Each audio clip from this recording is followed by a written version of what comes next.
नमस्कार साथियों, मेरा नाम है अक्षय और आपका स्वागत है दृश्याइस चैनल की इस नए वीडियो में। ये हमारा news on map world program है, जहां पर हम पिछले हफ्ते की जो भी इंपॉर्टेंट खबरें रही हैं दुनिया भर की, उनको मैप के माध्यम से, मैप के सवालों के माध्यम से समझने की कोशिश करते हैं, ताकि यदि आपके प्रश्न पत्र में इन खबरों को लेकर के कोई भी सवाल आए, तो आप उस ज्योग्राफी के क्वेश्चन को, उस मैप के क्वेश्चन को आसानी से टैकल कर सकें। तो इसी नोट के साथ करते हैं अपनी वीडियो की शुरुआत और सबसे पहले देखते हैं कि आज का हमारा अभ्यास प्रश्न क्या होने वाला है। तो हमारे अभ्यास प्रश्न को अगर आप देखें, सवाल में आपसे पूछा गया था कि तुर्की, जिसने अपना नाम परिवर्तित कर लिया था, जिसको अब तुर्की के नाम से भी जाना जाता है, तो तुर्की निम्नलिखित में से किनके बीच में स्थित है? हमारे ऑप्शन थे, ऑप्शन ए काला सागर और कैस्पियन सागर, ऑप्शन बी काला सागर और भूमध्य सागर, ऑप्शन सी स्वेज की खाड़ी और भूमध्य सागर, और ऑप्शन डी अकाबा की खाड़ी और मृत सागर। तो इसका जो सही जवाब था वो है आपका ऑप्शन बी, यानी कि तुर्की जो है, यानी तुर्की जो है, वो आपको जो आपका ब्लैक सी है, काला सागर जो है, और जो भूमध्य सागर है यानी कि मेडिटेरेनियन सी है, इनके बीच में देखने को मिल जाएगा। तो मैप पर यदि आप देखें, ये आपको पूरा तुर्की का मैप, या तुर्की आपको मैप पर दिखाई देगा। तुर्की एक एक और खास बात अपने साथ लेकर के चलता है, और वो ये है कि तुर्की जो है, वो आपका, उसका कुछ हिस्सा आपको एशिया में भी देखने को मिलता है, और कुछ हिस्सा तुर्की का यूरोप में भी देखने को मिलता है। अगर आप देखें मैप पर, अगर आप नजर डालें, तो आपको तुर्की का जो अधिकांश हिस्सा है वो आपको एशिया में देखने को मिलेगा, और थोड़ा सा हिस्सा, खासतौर पर तुर्की की राजधानी और दूसरे पार वाला जो हिस्सा है, वो आपको यूरोप में देखने को मिलता है। और इन दोनों को बेसिकली यहाँ पर अगर आप देखें, तो इस तरफ आपको मेडिटेरेनियन सी देखने को मिल जाएगा, भूमध्य सागर यहाँ पर है, और ये है आपका ब्लैक सागर। तो तुर्की किसको बेसिकली अलग करता है? ब्लैक सी और मेडिटेरेनियन सी। यहाँ पर आपको एक और सी मिलेगा, ये एजियन सी है, और इस जगह का नाम क्या है? अगर इस सागर का नाम आपको पता है, तो आप जल्दी से इसको कमेंट बॉक्स में बताएंगे कि ये कौन सा सागर है। तो इसका नाम आपको कमेंट बॉक्स में बताना है। फिलहाल हमने तुर्की से जुड़े इस सवाल को देख लिया है कि इधर आपका ब्लैक सी है, इधर आपका मेडिटेरेनियन सी है, यहाँ पर बीच में आपको तुर्की मिल जाएगा। तुर्की एशिया की साइड अगर आप देखें कौन कौन से देशों के साथ अपनी सीमा साझा करता है, तो सबसे नीचे आपको यहाँ पर सीरिया मिल जाएगा, इधर इराक है, सीरिया इराक आपको मिल जाएगा, अजरबैजान यहाँ पर आपको मिल जाएगा, अजरबैजान के साथ भी सीमा साझा करता है, अर्मेनिया है, और जॉर्जिया है। ये कौन से देश हैं? ये आपके एशियन कंट्रीज हैं, जिनके साथ तुर्की अपनी सीमा साझा करता है। इधर अगर आप यूरोपियन साइड देखें आकर के, यूरोपियन साइड में आपको मुख्य तौर पर दो कंट्रीज देखने को मिलती हैं। एक है आपका ग्रीस। तो तुर्की जो है अपने यूरोपियन साइड में ग्रीस के साथ सीमा साझा करता है, और इधर आपको मिलेगा बुल्गारिया। तो तुर्की यूरोपियन साइड में दो देशों के साथ सीमा साझा करता है, ग्रीस और बुल्गारिया। और इधर अगर आप देखें तो टोटल सीरिया है, रशिया है, अजरबैजान है, अर्मेनिया है, और जॉर्जिया है। इनके साथ तुर्की सीमा साझा करता है। तो ये कुछ देश हमने यहाँ पर देख लिए हैं। इसके अलावा अगर आप इस पूरे रीजन को देखें, तो रीजन अपने आप में बहुत इंपॉर्टेंट है। ये क्रीमिया वाला रीजन है, यहाँ पर आपको देखने को मिलेगा। ऊपर यूक्रेन है, इधर आपका रशिया है। तो ये सारे क्षेत्र जो हैं आपके, ये भी इंपॉर्टेंट हो जाते हैं। तो एक सवाल आपका ये भी बनता है कि रशिया जो है, रशिया आपका तुर्की के साथ सीमा साझा करता है या फिर नहीं करता? तो रशिया तुर्की के साथ सीमा साझा नहीं करता है। बीच में आपको जॉर्जिया देखने को मिलेगा। अगर रशिया जॉर्जिया का अतिक्रमण कर लेता है, तो फिर दोनों की सीमा जो है मैच हो जाएगी, लेकिन अभी मैच नहीं होती है। तो ये चीज आपको याद रखनी है। इसके अलावा जो आपका रशिया है, रशिया के लिए तुर्की काफी इंपॉर्टेंट है। अगर रशिया के लिए तुर्की क्यों इंपॉर्टेंट है, उसकी अगर आप बात करें, तो यहाँ पर अगर आप इस रीजन में देखें, जैसे अगर आप रशिया के मैप की अगर आप बात करें, तो रशिया एक बहुत बड़ी कंट्री है। ऊपर की तरफ आप जाएंगे तो ऊपर की तरफ आपको आर्कटिक मिल जाएगा। अगर आर्कटिक सागर से व्यापार करना, आर्कटिक जो पूरा क्षेत्र है वहां से व्यापार करना काफी ज्यादा मुश्किल है। अगर आप इस तरफ जाएंगे रशिया में, यानी कि रशिया की ईस्ट की साइड तरफ जाएंगे, तो उधर अमेरिका है, और अमेरिका जो है हमेशा कंटेन करके रखता है। तो रशिया के लिए व्यापार करने का जो तरीका बचता है, खासतौर पर आपका जो सी के माध्यम से व्यापार का तरीका बनता है, वो यही है कि ब्लैक सी से होते हुए यहां से निकल करके मेडिटेरेनियन सी में जाया जाए, और फिर आप यूरोपियन कंट्रीज के साथ व्यापार कर सकते हैं, यानी कि रशिया व्यापार कर सकता है। लेकिन यहां से गुजरने के लिए सबसे बड़ी शर्त क्या है? सबसे बड़ी शर्त यह है कि आपको तुर्की से होकर के गुजरना पड़ेगा। तो इसीलिए आप देखेंगे कि हमेशा रशिया ये चाहता रहा है कि तुर्की रशिया के साथ खड़ा रहे, और अमेरिका हमेशा ये चाहता है कि तुर्की और रशिया के जो संबंध हैं वो बेहतर ना बने। तो ये आपका आईआर का एक सेगमेंट भी आपको थोड़ा सा समझना है। चलिए आगे बढ़ा जाए और बातचीत करते हैं अपने अगले सवाल पे। हमारा अगला सवाल है कि स्लोवाक गणराज्य के संबंध में निम्नलिखित कथनों पर विचार कीजिए। हमारे स्टेटमेंट है, पहला हमारा स्टेटमेंट है, इसकी सीमा दक्षिण में पोलैंड, उत्तर में हंगरी, उत्तर पश्चिम में चेक गणराज्य, पश्चिम में यूक्रेन और पूर्व में ऑस्ट्रिया से लगती है। दूसरा हमारा स्टेटमेंट है, वर्ष 1993 में चेकोस्लाविया के शांतिपूर्ण विघटन के बाद ये एक स्वतंत्र राष्ट्र के रूप में उभरा, जिसे आमतौर पर वेलवेट डाइवोर्स के नाम से भी जाना जाता है। कौन सा स्टेटमेंट सही है ये आपसे पूछा गया है। हमारे ऑप्शन है, ऑप्शन ए केवल एक, ऑप्शन बी केवल दो, ऑप्शन सी एक और दो दोनों, और ऑप्शन डी ना तो एक और ना ही दो। तो इसका जो सही जवाब है वो है आपका ऑप्शन बी, यानी कि पहला स्टेटमेंट आपका गलत है, दूसरा स्टेटमेंट पूरी तरीके से ठीक है। डिटेल से इस पे बात करते हैं। ये है आपका स्लोवाकिया। स्लोवाकिया के मैप को आप यहाँ पर देख सकते हैं। स्लोवाकिया के नॉर्थ में अगर आप देखें तो आपको पोलैंड नजर आएगा, और साउथ में आपको हंगरी नजर आएगा। और हमारे स्टेटमेंट में क्या था? स्टेटमेंट में आपका दक्षिण में पोलैंड को रखा गया था और उत्तर में हंगरी को रखा गया था, यानी कि इस वजह से स्टेटमेंट आपका पूरी तरीके से गलत हो जाता है।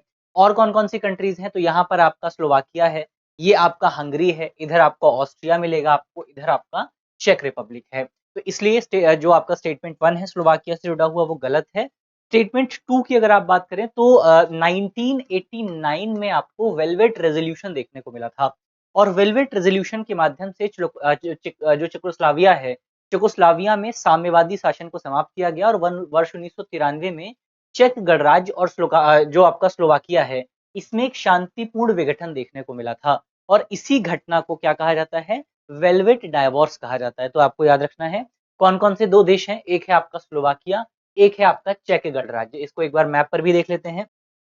तो यहाँ पर आपको स्लोवाकिया मिलेगा और इधर आपको मिलेगा चेक गणराज्य। तो पहले ये पूरा रीजन आपका एक ही हुआ करता था, लेकिन बाद में 1993 में आपका वेलवेट डाइवोर्स हुआ, और वेलवेट डाइवोर्स की वजह से चेक गणराज्य अलग देश बन गया, और जो स्लोवाकिया है वो अलग देश बन गया। ये चीज हमने वेलवेट डाइवोर्स के बारे में देखी। स्लोवाकिया की अगर आप बात करें, एक उच्च आय वाला देश है, एक विकसित देश है, डेवलप्ड कंट्री है, और जिसकी राजधानी है ब्रास्तिलावा। तो ब्रास्तिलावा इसकी राजधानी है। संसदीय लोकतंत्र गणराज्य यहाँ पर आपको देखने को मिलेगा। जो व्यवस्था भारत में है वही व्यवस्था आपको स्लोवाकिया में भी देखने को मिलेगी। संसदीय व्यवस्था भारत में है, लोकतांत्रिक व्यवस्था भारत में है, और गणराज्य भी भारत है। तो गणराज्य यानी कि रिपब्लिक भी भारत है। ये चीज आपको स्लोवाकिया में देखने को मिलेगी। ये स्लोवाकिया का मैप है, मैप को आप देख सकते हैं। आगे बढ़ा जाए, बातचीत की जाए अगले सवाल पर। अगला जो हमारा सवाल है ये बेसिकली आपका हिंदू कुश क्षेत्र के संबंध में निम्नलिखित कथनों पर विचार कीजिए। हमारे स्टेटमेंट है ऑप्शन ए, हिंदू कुश उत्तर में अमू दरिया घाटी, और अमू दरिया घाटी को दक्षिण में सिंधु नदी घाटी से अलग करता है। और हमारा दूसरा स्टेटमेंट है, आर्कटिक और अंटार्कटिक के बाद बर्फ और हिम की प्रचुर मात्रा के कारण इस क्षेत्र को तृतीय ध्रुव यानी कि थर्ड पोल भी कहा जाता है। अब उपयुक्त कथनों में से कौन सा से सही है या फिर है, ये हमें बताना है। ऑप्शन ए है केवल एक, ऑप्शन बी है केवल दो, ऑप्शन सी है एक और दो दोनों, और ऑप्शन डी है ना तो एक और ना ही दो। तो इसका सही जवाब है आपका ऑप्शन सी, यानी कि दोनों स्टेटमेंट आपके सही हैं। एक बार मैप को इसको देख लेते हैं। मैप अगर आप देखें तो यहाँ पर आपको ये जो यहाँ पर रीजन दिखाई देगा, या आप थोड़ा बहुत इसको इधर भी एक्सटेंड कर सकते हैं। ये जो आपका पूरा रीजन है ये क्या है? ये इसको आप कह सकते हैं हिंदू कुश रीजन। तो हिंदू कुश रीजन है, और यहाँ पर अगर आप ऊपर की तरफ देखें तो ये आपका अमू दरिया रीजन है। तो हिंदू कुश रीजन जो है किसको अलग करता है? अमू दरिया रीजन को, अमू दरिया घाटी को, और यहाँ पर मिलेगा आपको सिंधु रिवर घाटी, सिंधु रिवर वैली। इन दोनों के बीच में क्या पड़ता है? ये पड़ता है आपका हिंदू कुश रीजन। तो इसलिए पहला स्टेटमेंट क्या है? सही हो जाता है। दूसरा स्टेटमेंट अगर आप देखें तो इस क्षेत्र को, या आप इस पूरे ही क्षेत्र को अगर आप देखें तो ये पूरा ही जो आपका क्षेत्र है जिसमें हिमालयन रीजन भी इन्वॉल्व है, इस पूरे क्षेत्र को कई बार दुनिया में थर्ड पोल के तौर पर भी पुकारा जाता है। थर्ड पोल भी जिसको इसको कहा जाता है। इसके अलावा ये क्षेत्र जो है भारत नेपाल सहित भारत नेपाल चाइना सहित दुनिया के 8 देशों को कवर करता है, और तकरीबन 3500 वर्ग किलोमीटर क्षेत्र में फैला हुआ है। इसमें आर्कटिक और अंटार्कटिक के बाद दुनिया का तीसरा सबसे बड़ा जमे हुए पानी का भंडार आपको मिल जाएगा।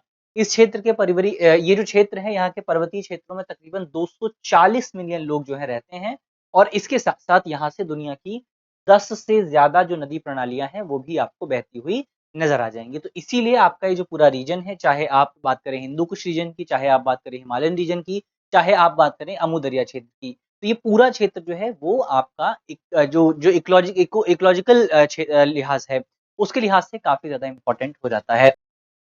चलिए आगे बढ़ा जाए, बातचीत करते हैं अगले सवाल पे। तो अगला हमारा सवाल है, हमारे सामने 3 स्टेटमेंट यहाँ पर दिए हुए हैं। सवाल हमसे पूछा गया है कि ये निम्नलिखित कथनों पर विचार कीजिए। पहला स्टेटमेंट है कि ये पश्चिमी प्रशांत महासागर का एक हिस्सा है जो दक्षिण पूर्व एशियाई मुख्य भूमि के समीप स्थित है। दूसरा हमारा स्टेटमेंट है कि इसकी सीमा चीन, Taiwan, Philippines, Malaysia, Indonesia, Brunei और वियतनाम से लगती है। तीसरा हमारा स्टेटमेंट है कि ये लुजोन स्ट्रेट द्वारा फिलीपीन सागर से जुड़ा हुआ है। हमसे सवाल पूछा गया है कि निम्नलिखित में से कौन सा जल निकाय या वाटर बॉडी जो है वो उपर्युक्त सभी विशेषताओं से मेल खाती है। हमारे स्टेटमेंट हमारा सही जो ऑप्शन है, ऑप्शन ए है पूर्वी चीन सागर, ऑप्शन बी है दक्षिण चीन सागर, ऑप्शन सी है सुलू सागर और ऑप्शन डी है येलो सागर या फिर पीला सागर। तो इसका सही जवाब है ये जो तीनों जो स्टेटमेंट है आपकी, ये तीनों स्टेटमेंट साउथ चाइना सी को इंडिकेट करती हैं, साउथ चाइना सी की विशेषताओं को बताती हैं। तो ये है बेसिकली आपका पैसिफिक ओशियन। हमें क्या दिया गया था कि ये जो आपका क्षेत्र है, ये पैसिफिक ओशियन के बेसिकली पैसिफिक ओशियन के पश्चिमी हिस्से में मौजूद है। और पैसिफिक ओशियन का पश्चिमी हिस्सा कौन सा होगा? पैसिफिक ओशियन का पश्चिमी हिस्सा यहाँ पर आपको मिलेगा, यानी कि यहाँ पर क्या है? यहाँ पर मिलेगा आपको साउथ चाइना सी। और थोड़ा सा डिटेल में बात करते हैं साउथ चाइना सी को। अगर आप देखें कौन कौन से देश यहाँ पर आपके लगते हैं, तो चाइना तो है ही क्योंकि उसके नाम पर पड़ा हुआ है, वियतनाम है, कंबोडिया भी आपको मिलेगा, इसके अलावा मलेशिया यहाँ पर मौजूद है, फिलीपींस यहाँ पर आपको मिलेगा, ताइवान आपको मिलेगा। तो ये तमाम जो देश हैं आपके साउथ चाइना सी के साथ अपनी सीमा को साझा करते हैं। फिर यहाँ पर लुजोन स्टेट को लेकर के बात हो रही थी, तो लुजोन स्टेट अगर आप देखें, ये बेसिकली आपका साउथ चाइना सी यहाँ पर आपको मिलेगा। और सॉरी ये है आपका ईस्ट चाइना सी, यहाँ पर आपका लुजेन स्टेट है। ये फिलीपींस नाम का जो देश है जिसको आप जानते हैं, मनीला जिसकी राजधानी है, और एडीबी का जो मुख्यालय है यानी कि एशियन डेवलपमेंट बैंक मनीला में मौजूद है। तो ये लुजोन स्टेट जो है यहाँ पर आपका फिलीपींस सी है और इधर है आपका साउथ चाइना सी। साउथ चाइना सी और जो आपका फिलीपीन सी है, इनको जोड़ता कौन है? लुजोन स्टेट है। तो ये चीज यहाँ पर हमको याद रखनी है। मैप पर हमने देख लिया इस पूरे क्षेत्र को। अगली खबर अगर आप देखें, अगला हमारा सवाल है कि वर्तमान रूस यूक्रेन संघर्ष के संदर्भ में निम्नलिखित कथनों पर विचार कीजिए। हमारा पहला स्टेटमेंट है, रूस ने 2014 में क्रीमिया क्षेत्र को यूक्रेन से अपने नियंत्रण में लिया था, जो काले सागर के उत्तर में स्थित है। दूसरा हमारा स्टेटमेंट है कि रूस ने 2022 में यूक्रेन के डोनबास क्षेत्र पर हमला किया, जो यूक्रेन के पूर्वी हिस्से में स्थित है। और तीसरा हमारा स्टेटमेंट है, रूस ने यूक्रेन की राजधानी कीव पर हमला करने के बाद इसे 2022 में कब्जे में ले लिया था, जो उत्तर में स्थित है। अब तीनों स्टेटमेंट को अगर आप पढ़ें, आसानी से आप इस सवाल को सॉल्व कर सकते हैं। जो क्रीमिया वाला क्षेत्र है उसके बारे में आप पहले से जानते हैं, 2014 में इस पर अतिक्रमण हुआ था, रशिया ने अपने कब्जे में ले लिया था, यानी कि पहला स्टेटमेंट आपका सही है। दूसरा स्टेटमेंट अगर आप देखें, दूसरा स्टेटमेंट 2022 में डोनबास क्षेत्र पर हमला किया गया था, जो कि यूक्रेन के उत्तर में पूर्वी क्षेत्र में स्थित है, ईस्ट में है। तो ये स्टेटमेंट भी ठीक है। इसको एक बार मैप पर अगर आप देख लिया जाए, तो ये आपका क्रीमिया वाला रीजन है। क्रीमिया वाला रीजन आप यहाँ पर देखेंगे, ये आपका काला सागर है। और इसको अगर आप मैप पर देखें डोनबास क्षेत्र को, तो ये आपका डोनबास क्षेत्र है, ये पूरा यूक्रेन का इलाका है। और यूक्रेन के इलाके में डोनबास क्षेत्र किसमें पड़ता है? ईस्टर्न हिस्से में पड़ता है।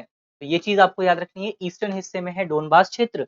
और इसके अलावा अगर आप बात करें यूक्रेन में जो तीसरा स्टेटमेंट है, यानी कि कीव को लेकर के जो सवाल था, इसकी राजधानी कीव जो है, कीव पर अटैक तो किया था रशिया ने, लेकिन उस पर कब्जा नहीं किया था। ये चीज हमको याद रखनी है। यहाँ पर क्या लिखा हुआ है कि 2022 में अटैक के बाद उस पर कब्जा कर लिया था, लेकिन कब्जा नहीं स्थापित हुआ है, इसलिए तीसरा स्टेटमेंट गलत है। जो सही स्टेटमेंट है, सही जवाब है, वो है आपका ऑप्शन सी, यानी कि ऑप्शन 1 और 2 जो है दोनों ठीक हैं। चलिए आगे बढ़ा जाए। अगला सवाल हम यहाँ पर देखते हैं। अगला हमारा सवाल है, ईस्टर द्वीप के संदर्भ में निम्नलिखित कथनों पर विचार कीजिए।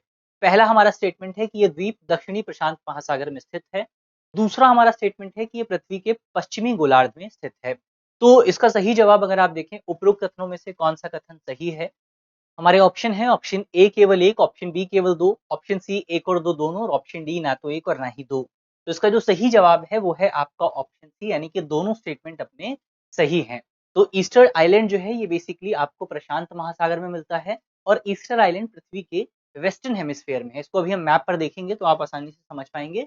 सबसे पहले ईस्टर आइलैंड है कहाँ पर? तो ये आपको ये जो लोकेशन दिखाई दे रही है, ये आपका ये इधर जो है मैप पर अगर आप देखेंगे, तो ये आपका सदर्न अमेरिका है, साउथ अमेरिका है। और साउथ अमेरिका के पास में आपको मिलेगा Easter island. Easter island basically आपका चिली का एक क्षेत्र है, इसको आप कह सकते हैं चिली का क्षेत्र है, चिली का आइलैंड है। और इस तरह की जो मूर्तियां आपको दिखाई दे रही हैं, इन मूर्तियों के लिए बेसिकली ईस्टर आइलैंड को काफी फेमस माना जाता है। यहाँ के टूरिज्म जो है इसी तरह की मूर्तियों पर टिका हुआ है। अब एक बार मैप पर अगर आप आकर के देखें, तो ये है आपका इक्वेटर। इक्वेटर हमारे पृथ्वी को दो हिस्सों में डिवाइड करता है। ऊपर की तरफ आपको नॉर्थर्न हेमिस्फीयर मिलेगा, नीचे की तरफ आपको सदर्न हेमिस्फीयर मिलेगा। ये यहाँ पर आपको दिखाई दे रही है प्राइम मेरिडियन लाइन। अब प्राइम मेरिडियन लाइन जो है ये बेसिकली हमारी जो पृथ्वी है उसको भी दो हिस्सों, उस प्राइम मेरिडियन लाइन भी पृथ्वी को दो हिस्सों में डिवाइड करती है। इधर मिलेगा आपको वेस्टर्न हेमिस्फीयर, इधर मिलेगा आपको ईस्टर्न हेमिस्फीयर। तो ये वाला जो हिस्सा है वेस्टर्न हेमिस्फीयर है। और ईस्टर आइलैंड कहाँ पर है? ये आपका साउथ अमेरिका है। साउथ अमेरिका के पास में आपको ईस्टर आइलैंड मिलेगा। तो इस तरीके से ईस्टर आइलैंड जो है वो आपका वेस्टर्न हेमिस्फीयर का हिस्सा है। तो ये हमने मैप पर देख लिया है। वेस्टर्न इसके अलावा अगर आप इस रीजन की बात करें तो मूर्तियों के लिए काफी फेमस है, चिली का हिस्सा है और 6 से 7 हज़ार लोग जो है वो तकरीबन इस आइलैंड पर रहते हैं। चलिए आगे बढ़ा जाए। अगली खबर अगर आप देखें तो ईस्टर आइलैंड के मैप को यहाँ पर आप एक बार देख सकते हैं। चिली का हिस्सा इसको माना जाता है, पैसिफिक ओशन का हिस्सा है। और अगला सवाल अगर आप देखें, अगला जो हमारा सवाल है उसमें आपसे पूछा गया है निम्नलिखित को उत्तर से दक्षिण के क्रम में व्यवस्थित करना है।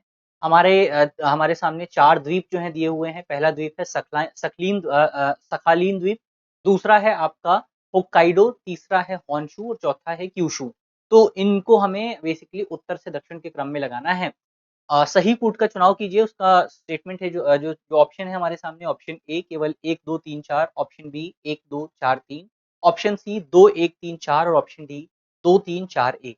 तो इसका जो सही जवाब है ये है बेसिकली आपका स्टेटमेंट यानी ऑप्शन ए, 1 2 3 4 ये उत्तर से दक्षिण के क्रम में ही लगे हुए हैं। सबसे पहले सखलीन द्वीप की अगर आप बात करें तो ये सखलाइन द्वीप जो है बेसिकली आपका रशिया का हिस्सा है। तो इसको आपको याद रखना है, रशिया का हिस्सा। और इसकी एक और खास बात ये है, ये रशिया का बिगेस्ट आइलैंड है। क्या है? रशिया का बिगेस्ट आइलैंड है। तो सखलाइन द्वीप की हमने बात की, मैप पर इसको अगर एक बार आप देखें तो ये आपका रशिया है। रशिया के पास में ही आपको मिलेगा सखलीन द्वीप। ये द्वीप है। इसके नीचे आप देखेंगे तो आपको जापान मिलेगा। जापान का होक्काइडो द्वीप जो है, जापान बेसिकली आपका 4 आइलैंड से मिलकर के बना है, ये तो आप जानते ही हैं। कौन-कौन से आइलैंड है जिनसे मिलकर के जापान बना है? एक है आपका होक्काइडो, इसके अलावा होन्शु है, फिर आपका शिकोकू है, फिर क्यूशु है। तो ये 4 आइलैंड से मिलकर के जापान बना है। इसमें से सबसे बड़ा आइलैंड आपका होन्शु है, ये भी आपको याद रखना है। तो इस तरीके से आपका ऑप्शन ए जो है वो सही जवाब हो जाता है। चलिए आगे बढ़ा जाए। अगली खबर अगर आप देखें, अगला जो हमारा सवाल है, निम्नलिखित कथनों पर विचार कीजिए। पहला हमारा स्टेटमेंट है विषुववृत्त रेखा यानी विषुववृत्त रेखा पपुआ न्यू गिनी को लगभग 2 हिस्सों में बाँटती है। दूसरा हमारा स्टेटमेंट है सोलोमन द्वीप समूह पपुआ न्यू गिनी के पूर्व में है, ईस्ट में है। तो उपयुक्त कथनों में से कौन सा या कौन से सही है ये हमें बताना है। पहला स्टेटमेंट अगर आप देखें गलत है। पहला स्टेटमेंट अभी हम मैप पर देखेंगे, विषुववृत्त रेखा पपुआ न्यू गिनी को 2 हिस्सों में डिवाइड नहीं करती है। दूसरा स्टेटमेंट अगर आप देखें तो ये सही है कि जो आपका सोलोमन आइलैंड है वो पपुआ न्यू गिनी के ईस्ट में मौजूद है। तो इस तरीके से आपका ऑप्शन ए यहाँ पर सही जवाब हो जाता है। सॉरी, ऑप्शन बी जो है वो आपका सही जवाब हो जाता है। ऑप्शन ए यहाँ पर या पहला स्टेटमेंट जो है वो गलत है। तो जो आपका लाइन है विषुववृत्त रेखा, यहाँ पर अगर आप देखें तो ये बेसिकली आपका ये जो मैप आपको दिखाई दे रहा है, ये रीजन है बेसिकली आपका न्यू गिनी आइलैंड का। ये न्यू गिनी आइलैंड है आपका। न्यू गिनी आइलैंड 2 हिस्सों में डिवाइड है। ये लाइन आपको जाती हुई दिखाई दे रही है, बिल्कुल इक्वल लाइन है। ये लाइन बेसिकली आपका इधर जो है ये इंडोनेशिया वाला रीजन है। ये वाला जो क्षेत्र है ये बेसिकली आपका पपुआ न्यू गिनी का रीजन है।